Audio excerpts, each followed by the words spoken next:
Hello and welcome to the show. The plant and flower nursery business can be a real toughie. With changing trends and cheap imports, it can make it really difficult for local growers to compete. This week, we're at Twining Valley Nurseries in Mangatawhiri, where an enterprising couple have managed to convert their business from a price taker to a price setter. This is Living Walls.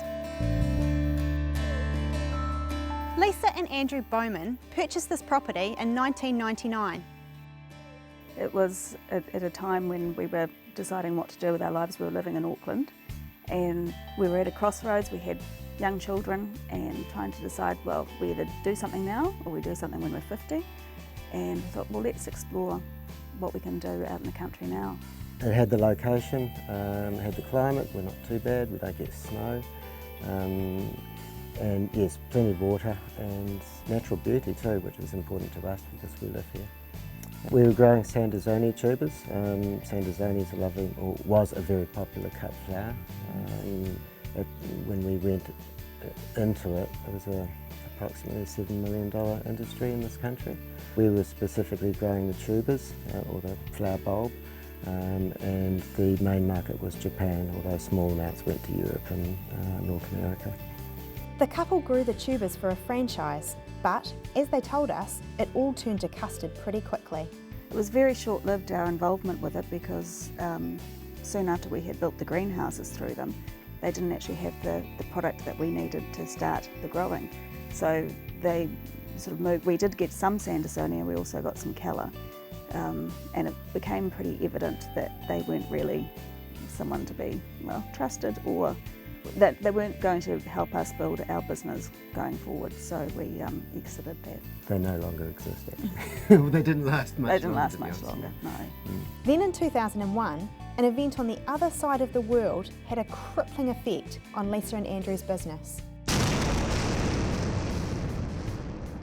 The 9/11 triggered a number of responses. The flower prices plummeted, the freight prices went through the roof, and the exchange rate swung wildly against us. We're talking about an 80% shift, and you know, even our best forecast, or our worst forecast, didn't anticipate that. So there were a whole lot of things that went against us that were totally out of our control.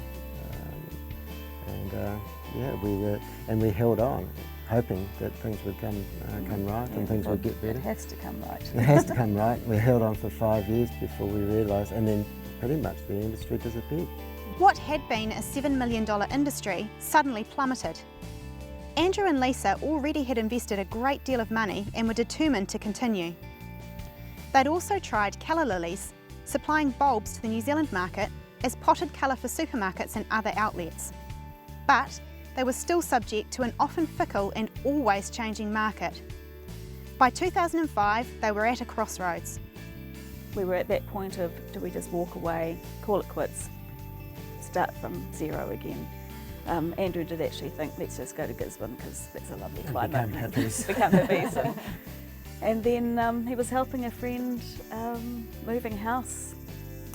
And he came home and said, oh, you know, people need hedges. You know, I've just been driving down, I think it was St Heliers Bay Road at the time in Auckland, and you know, there's these beautiful homes, and some of them have got just fabulous hedges, and some of them have got ugly fences, and some of them have got ugly fences with a few plants that they're trying to make into fabulous hedges. They said, oh, you know, back in the day I remember trying to get people to put in big plants for hedging, but of course it was expensive, but also the result was just amazing. And he said, oh, you know, I think that's something we should do.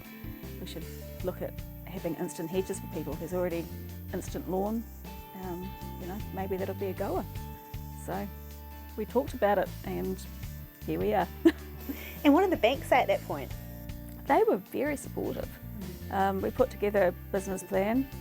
At that stage we still had the calla lilies. So we had a little bit of the cash flow from that. But it was mainly the hedging that we put forward as a proposal to the bank, and said we're going to need to borrow a hefty amount of money, and they went, actually it's not a bad idea, yeah, here you go, yay. With the green light from the bank, Lisa and Andrew quietly started growing, not wanting to tell anyone in case they stole their concept. They continued with the colours, so they still had an income while they researched and grew. But instant hedges actually take a few years before you can market them, and the couple had only their gut feelings to go on. When we first started telling people, just quietly, we started talking to a few landscapers back in 2008. And they thought, oh yeah, there was some people who picked it up immediately. We were down at a conference. It was a joint conference between the nursery and garden industry, which is the growers side of things, and the landscapers, so the Landscape Industries Association is what they were called at the time. And so we were able to talk to a few people, and it was a few contacts that we'd had back in the day from the retail, wasn't it, from back in when you were working in retail and your own landscaping, and they were really into it. We also talked to a couple of the old nurserymen, and they were, oh, this will never hit off, you know, you guys, you young things, what do you know? The following year they were so supportive of us, and it was quite a turnaround. Living Walls, or Hedges in a Hurry, has turned Andrew and Lisa from price takers to price setters. We'll find out more later in the show, but coming up after the break, we'll hear from our experts.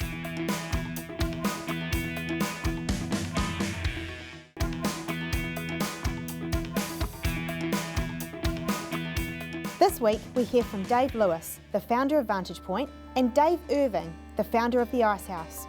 I asked Dave what he thought the future held for Living Walls. Well, I think looking at this business is just an absolute growth success story waiting to happen. However, it's going to have to be very, very well planned and managed if they're going to capitalise on the opportunities that I think that they can create. I think the whole Hedges in a Hurry is a fantastic proposition. It talks immediately to the aesthetic values that people put around their properties, the immediacy of wanting to feel like it's complete and I'm happy and I've got the environment I want. But being able to plan for that growth, innovate their products to meet the market need at the right pace, and make sure that they're never undersupplying the market is probably going to be their biggest challenge going forward. Really important that they get the plan to market right. Really important they create the right awareness with the right markets at the right time. And I don't think they'll have a problem to execute if they keep their brand going the way it is. Dave, what part of the marketing mix do you think is most important for this company?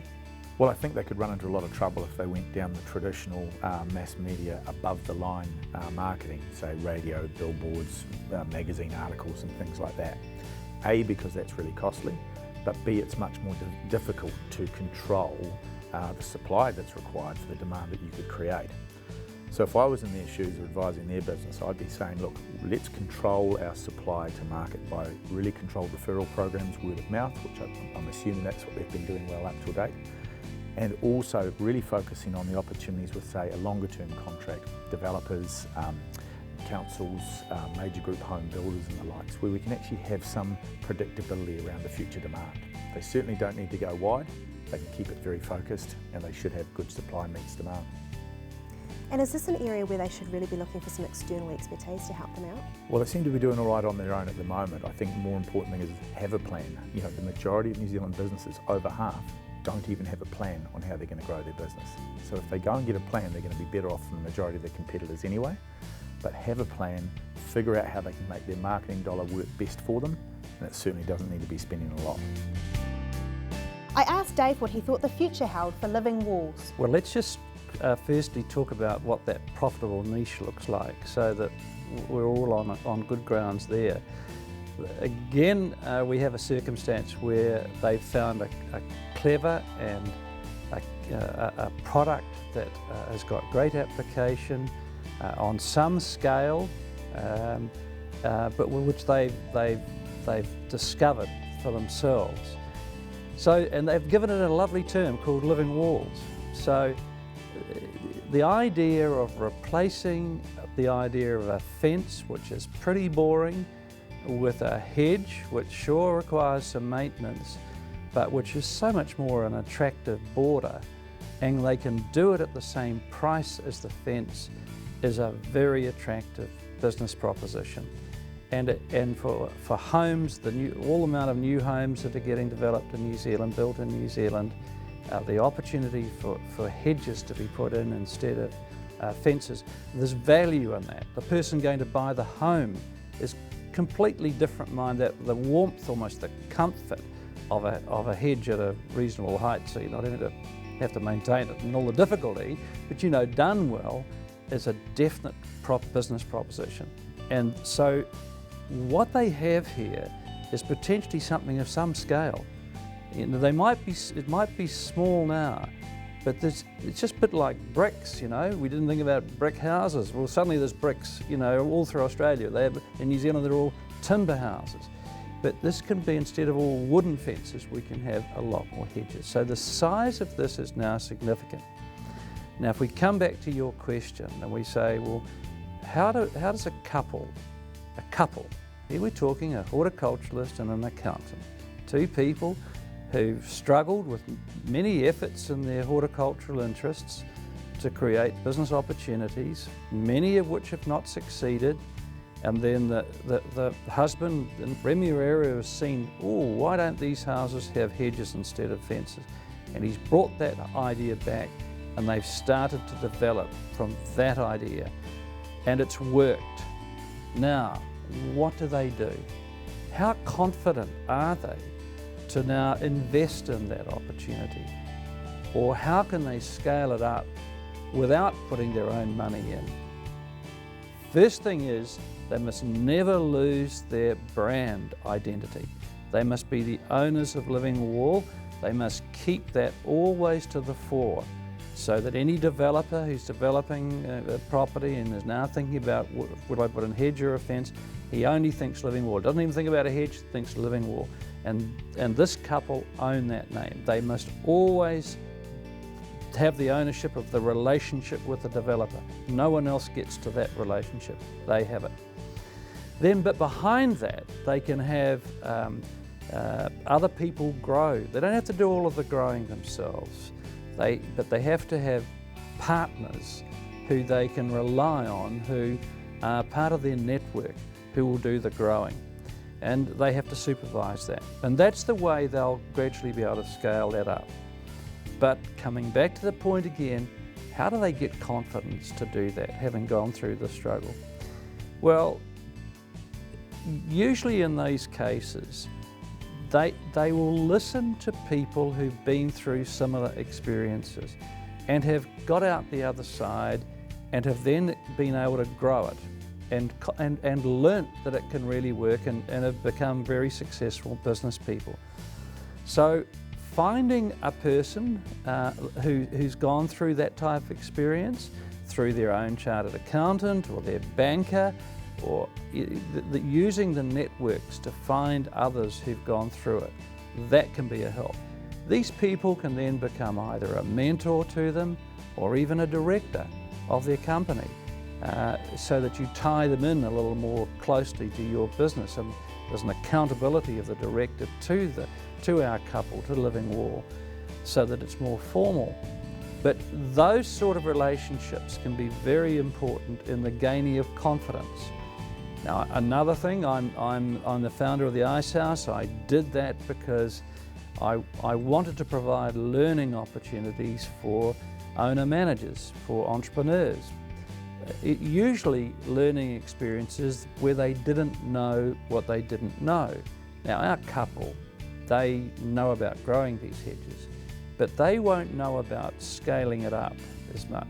They won't know about how to conduct a business relationship with a developer. They won't know too much about the business model. How will I price these hedges? And is there a lower price per metre for a person who wants 1,000 metres of hedge versus 100 metres of hedge? How do I go about my pricing? All of those sort of questions are ones that the Ice House experience of a learning experience through a 5-month program, they will, with others on the program, learning with their own colleagues, they will get confidence through hearing others' stories, listening to other people come in and tell of their experiences, and the facilitators who run the programs, they've got very good capability in enabling the learning to take place. That sort of away from the workplace monthly learning opportunity, it just adds to their arsenal of knowledge and therefore their confidence to be able to go ahead and do something because they know it can be done.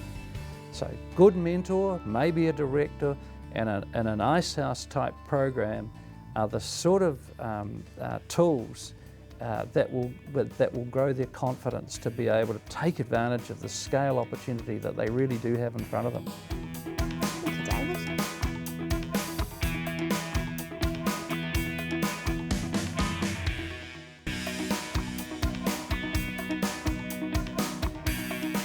The Living Walls concept, established by Andrew and Lisa Bowman, has turned their plant nursery into a success story.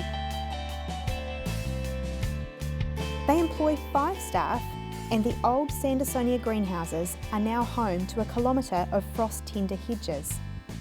The original 10-acre block has been extended, with land around their drive developed for hedge growing, and a lease on a neighbouring 3 acres has given them another 11 kilometres of growing power. The plants start off in pots. Well, they're a little bit different from usual in that they've got these slots on the side, and that's for air pruning the roots of the plant. Right. One of the things that annoys me is in garden centres or nurseries, if customers or landscapers, they'll come and ask you all about the top of the plant, how big it is, how tall it is, but they never ever think about the root system, and it's so critically important. That's if you purchase a plant, it doesn't matter how big it is, if it's got a poor root system, you're purchasing rubbish and it'll just fail eventually. So what happens when the roots grow? Instead of just winding away around a pot like they do normally in a bag or a normal pot, it comes out to this finds a little slot here. It prunes the tip of it and it branches further back into the plant. Right. And it's a constant pruning and branching process, so you get this massive root system out of the same size plant. So the plants we're planting in our bags have probably got 2 or 3 times as many roots as the same size plant in a normal pot. So we get a healthier plant, a faster establishment and a better root system. And then we just recycle these pots so we keep them in-house. But instant hedges take time. How long are we talking really for the average hedge? From us deciding, I think we need this many metres, we will need to order that for say a year out, minimum, and then we may be growing them for up to a year before we put them in our bags, and then in the bags for 2 to 4 years. So some crops, you're looking, I suppose, 4 to 6 years from us saying we're going to grow that to we're going to sell that. And tell me about the different varieties that you grow. Gosh, I get asked this all the time and then we change them. So it's probably on average we've got 30 that are available for sale at any one time. We grow 3 different ranges. We have the traditional Buxus style, so when it's in the ground it's about 25 centimetres tall. Right. The next size up can be anything from about 40 centimetres to 1.2 metres tall, and that's our living boundary range. And then we have the living screen ranges, which is the privacy range. That's anything from 1.5 to 2.2 metres when it goes out, and people can grow that to whatever size they need, 3 metres to 5 metres. Most people keep them around about the 2 metre tall, just above the fence height, just to give them that extra bit of privacy and greenery. So 4 to 6 years to produce the stock. How do you predict the market that far ahead? Yeah, I've got this great crystal ball, and Andrew's got his, and they don't always And you agree. compare? Yeah, we compare. We have some bread and butter lines that seem to be consistent sellers, and we've had to adjust our growing numbers to cover that. The rest of it is guesswork. Gardening trends change. For a while we had difficulty selling camellias, and now we can't grow enough. It seems to be the heat's going out of native plants, and flowers are back and perfume's back. For a while there, edible plants were big, so we had fruiting hedges, mandarins and feijoas. But that seems to be buttoning back. So it's like guessing what's going to be fashionable for clothes in 5, 6 years' time. It's impossible. And sometimes we're promoters of new product. and that can go really well. No one else is growing it, or they're only just starting to see those lines in garden centres, and so people can actually say, oh, I can either buy a little one, or I can actually have that fully grown now and be ahead of the trend. So yeah, we do pick some winners, and we do pick some that are a little bit slower, but predominantly we're doing well. As Lee said, I think trend setting will be something that we'll do more and more of. We've got a few lines in there now that people don't know we have. That are particularly good, and if they're easy for us to grow, they're easy for our customers to grow. And I think if it's something that we will be more proactive with, and just saying, look, you really need to plant this because of this, and this, even though you may not have heard of it. So that's something we'll do more and more of.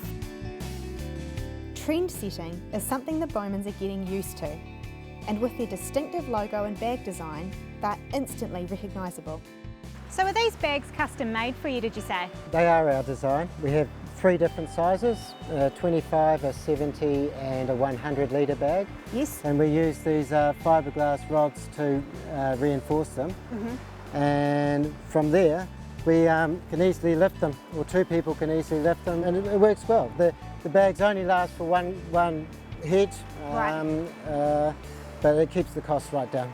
So effectively the hedge gets taken to the site, to the customer in the bag, and then taken out of the bag, planted, end of. Absolutely. Yeah, done. Their marketing is pretty slick. This is their how-to video.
I asked Lisa and Andrew about their plans for taking the business to the next level.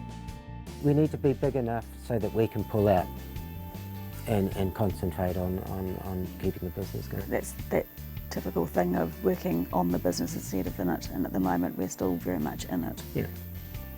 So in terms of certainty of revenue streams for the future and also growth, would you ever consider trying to enter a market like, say, property development, where you sort of develop a relationship with a developer who might source your product, so you've kind of got an income stream, a continuous income stream?